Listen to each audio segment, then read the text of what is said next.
Bueno, Pues este es el tráiler, Federico. bueno, a mí es que yo soy devoto de Jane Austen, Lo sé. especialmente de Emma, Ah, que era la casamentera que siempre metía la pata. sí.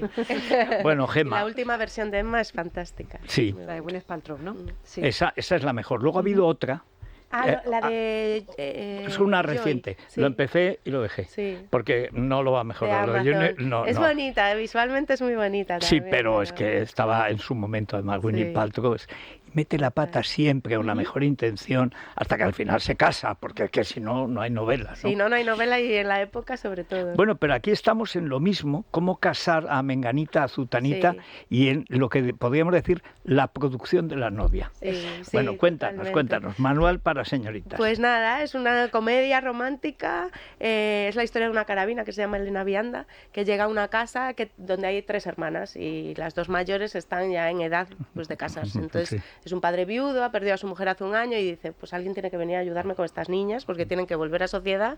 Sí. Y entonces pues llama a esta que es la mejor carabina de la ciudad. Y es la mejor, entre otras cosas, porque se preocupa, además de hacerles un buen matrimonio en términos económicos y todo eso, de que las chicas se enamoren. Que Claro, un poco es conveniente. algo, claro, que en esa época tampoco se tenía muy Se en cuenta, cuenta. pero para ella sí es importante. Lo que pasa que cuando llega, pues allí hay un chico que es el ahijado del padre de la casa, que se llama Santiago Torres, y bueno, entre ellos empieza a surgir algo justo donde no tiene que surgir. Bueno, ¿qué pasa?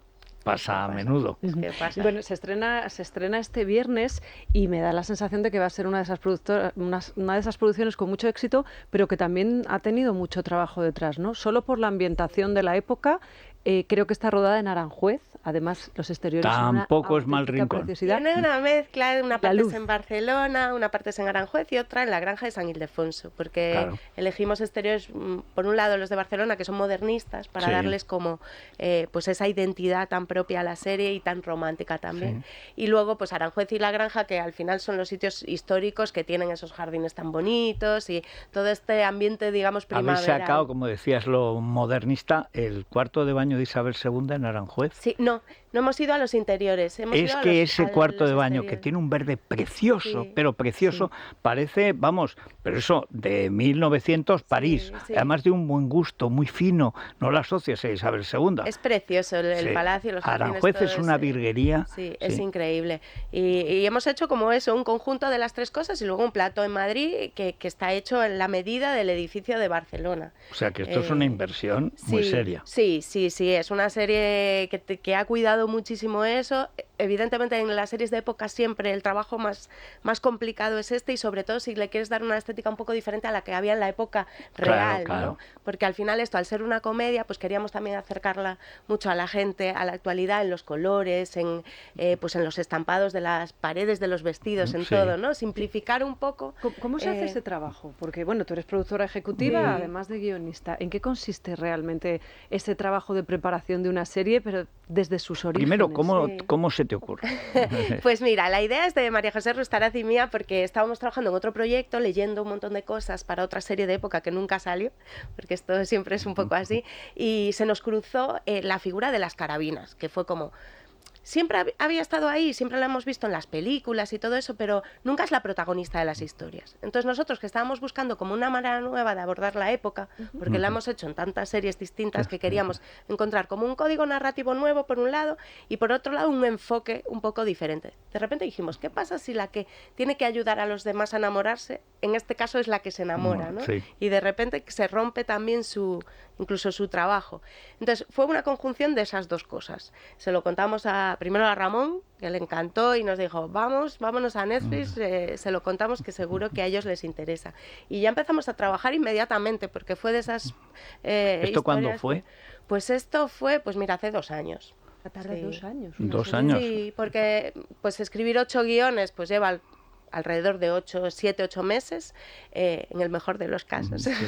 Y luego pues tienes como 4 meses de preproducción, 5 meses y pico de rodaje y alrededor de 6 meses de postproducción, que luego se van solapando un poquito, pero son procesos muy largos. Antes eran más cortos cuando íbamos en abierto, o cuando vamos en abierto son más cortos, pero cuando va a Netflix, por ejemplo, que van los 8 capítulos a la vez, tienes que terminarla toda. Bueno, y menos mal, porque en algunas plataformas esa buena costumbre de Netflix la han cortado. Sí, es verdad. Yo estoy indignado con Jan Richter, o sea, empieza a pegar mamporros y cuando tiene que acabar con los malos, la semana que viene, hombre, ¿no? La miel en los Claro, labios, Sí, claro. yo con esas me espero, digo. Espero Sí, un poquito a que exactamente, estén, pero a porque veces si no, Federico también. yo no he podido, con Sí. Richter no he podido, porque es que lo adoro. ¿Y cómo es esa subasta de las Pues, plataformas? y cómo elegís? Porque claro, lo probáis, hacéis un casting largo, tenéis ya en la Sí. cabeza el personaje, tenéis ya al actor o la actriz. Bueno, en este caso, nosotros con Nadia de Santiago, que es la protagonista, habíamos trabajado en Chicas del Cable. Entonces Ajá. la conocíamos muy bien y la teníamos siempre en la cabeza, porque la protagonista habla a cámara. Entonces ese doble registro de estar actuando en un registro, pero de repente hablando con el espectador como si fuera tu mejor amigo, Sí. es muy difícil. Pero Muy difícil hacerlo bien y es muy fácil hacerlo mal. Exactamente, es muy fácil hacerlo mal, pero estábamos seguros de que ella lo podía hacer, porque la habíamos visto trabajar tanto tiempo y tiene esa habilidad para la comedia y a la vez podía ser gamberra cayendo bien, porque Sí, al final ella sin tiene pasarse. eso, ¿no? Sí, y el personaje tiene un poco eso, también miente para conseguir lo que quiere, Claro. pero siempre con un objetivo bueno, sí, entonces, pues lo teníamos clarísimo. Y luego a partir de ahí empezamos a hacer casting. Con Álvaro, por ejemplo, no habíamos trabajado nunca, pero la verdad que en cuanto lo vimos fue como, no hay duda ninguna. Ha entendido genial el personaje y luego encima del talento que tiene es fantástico trabajar con él. Y luego el resto que son, hay una parte de actores más mayores como Gracia Olayo o María, ¿no? Que con los que teníamos muchas ganas de trabajar, con Tristán, que hemos trabajado muchas veces, pero luego hay un elenco de chicos súper jóvenes y fue un proceso muy interesante y muy divertido ver tantas caritas nuevas y tanto talento en gente tan jovencita y sin experiencia. Es alucinante. Porque hay un poco de cansancio a lo mejor con los actores de siempre, de el cine y las series ¿A ti no te españolas? pasa que tú ves siempre a los mismos? Yo no sé las películas en que he visto a Maribel Verdú. El otro día vi que estrenaba una de policía y digo, ¿va a ser policía Maribel Verdú? Pero claro, no, pero me pasa con Ana Belén.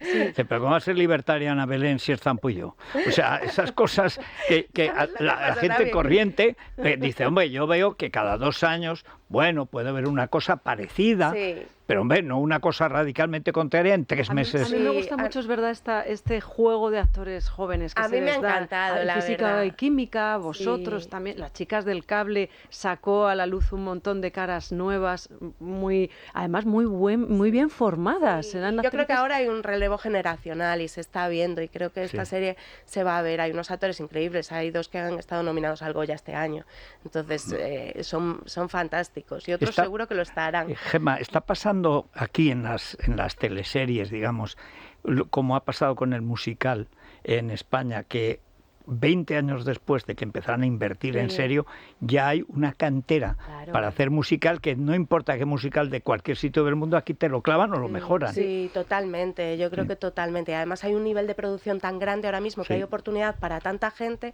que efectivamente eso es maravilloso y estamos viendo muchas caras nuevas que también está muy bien. Es verdad que a veces repites también porque cuando trabajas muy bien con alguien, tiendes a... Claro, dices, es tan fácil entenderme con esta persona, con Tristán, por ejemplo.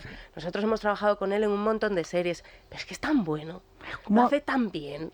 ¿Cómo ha cambiado este panorama, digamos, las producciones de series de épocas en que había 1 o 2 para la televisión? Estoy pensando pues cuando Camus hizo Fortunata y Jacinta, Los Gozos y las Sombras, es decir, ha habido series extraordinarias, pero claro, tenían un proceso y tenían, digamos, un escaparate.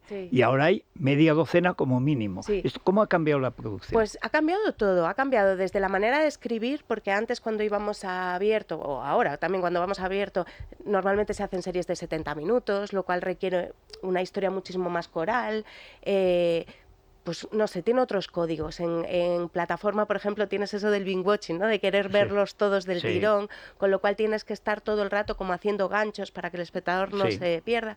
Y luego creo que es muy importante ahora diferenciarte visualmente de los demás. Por eso también nosotros en esta serie hemos hecho un trabajo visual tan profundo, porque al final queremos que con una imagen no se nos confunda con otras series de época. Con los Bridgerton se os está poniendo en el mismo... Yo he de decir que solo he visto vuestro primer capítulo, el que estaba disponible para visionado para prensa, y he visto todas las temporadas de los Bridgerton. Yo siempre te digo, Federico, que los Bridgerton es un placer culpable, es decir, es una serie con un guión bastante flojo, no nos vamos a engañar. Me parece horripilante que la reina de Inglaterra pueda ser blanca o negra. Entonces, ¿dónde está el problema del racismo todos estos siglos? Y yo no me he enterado. Es ridículo. Por cuota tiene que haber un negro, pero hombre...